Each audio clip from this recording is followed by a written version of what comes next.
Office to kitchen চ্যানেলে আপনাদের আবারও স্বাগত জানাচ্ছি।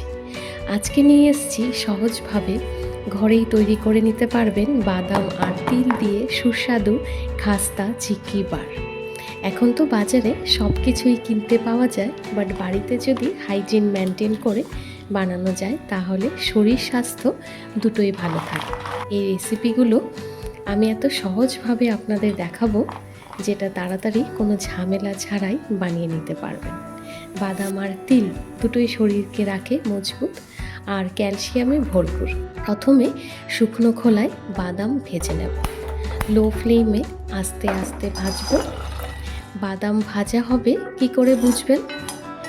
শুনবেন অল্প চিটচিট আওয়াজ হতে শুরু করে দিয়েছে, তখন বাদাম পারফেক্ট ভাজা হয়ে গেছে।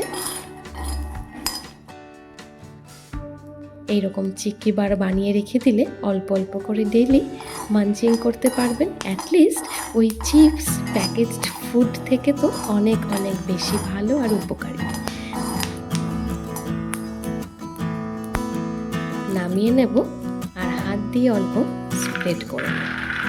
ঠান্ডা হতে থাক, দেখবেন ঠান্ডা হয়ে গেলে খোসা ছাড়াতে কিন্তু কোনো কষ্ট হবে না, ইজিলি ছাড়িয়ে নিতে পারবেন।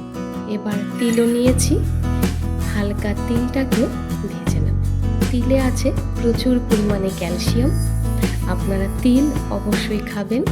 তিলকে নানা রকমভাবে খাওয়া যায়। আমার চ্যানেলে কিন্তু অনেক তিলের রেসিপি আছে, আপনারা চাইলে দেখে নিতে পারবেন। এবার তিলটাও ভাজা হয়ে গেছে, নামিয়ে ঠান্ডা করে নেব।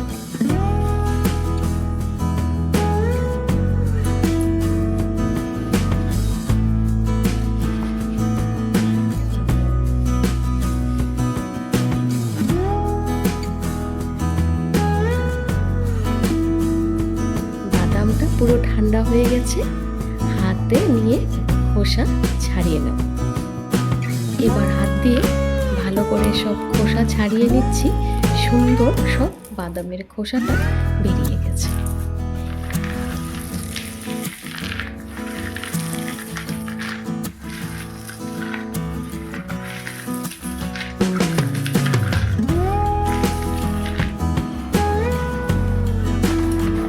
এই দেখুন পারফেক্ট বাদাম ভাজা হয়েছে।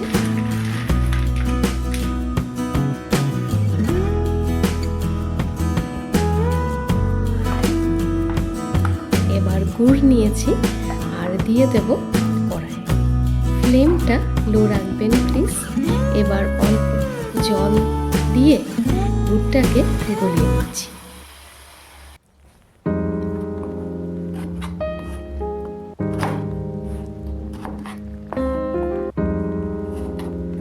এরকম যখন পাক হবে, মানে অল্প আঠালো ভাব হবে, তখন স্টিকি হয়ে গেছে।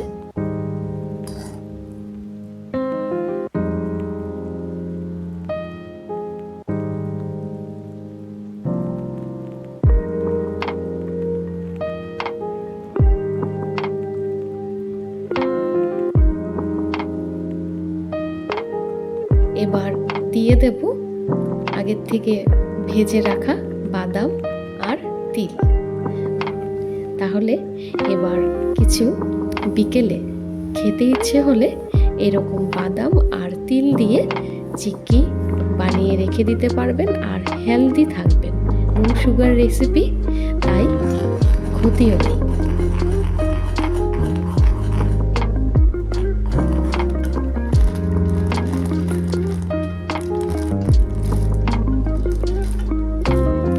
ভালো করে মিশিয়ে নেব।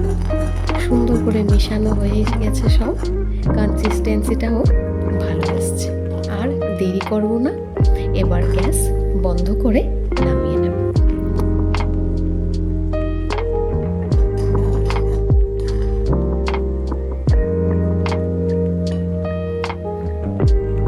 একটা থালা নিয়েছি, তাতে অল্প ঘি মেখে নেব। সাদা তেলও মাখতে পারেন, ঘিটা মাখলে ভালো টেস্ট আসে। এবার ঢেলে দেব এই মিক্সটা। তাই দেরি করা কিন্তু চলবে না।